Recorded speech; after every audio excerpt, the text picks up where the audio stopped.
જો શ્લોક સાંભળો તમે, આ ધૂંધુલી બોલી છો. મંદાયામય સર્વસ્વમ નનાંદા સહરેતદા. નનાંદા એટલે નણંદ. નણંદ નો અર્થ સંસ્કૃતમાં શું થાય? નંદ એટલે નંદ એટલે આનંદ, એટલે પોતાની ભાભીનો આનંદ જોટવી લે એનું નામ નણંદ. સમજણ પડી માતા?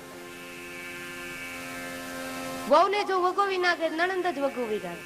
ઈ એમ કે બા આજ તો આપણી ભાભી ફલાણાની હારે આપણા પાડોશી છે ને એની હારે ઊભી હતી અને પછી વાતો કરતી હતી, આપણા ઘરની વગોવણી કરતી હતી.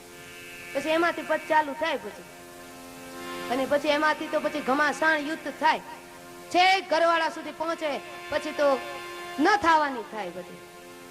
ને આખા કુટુંબની અંદર ઈ કોણ ગાય વળે? નંદ. ન ઇતિ નંદ.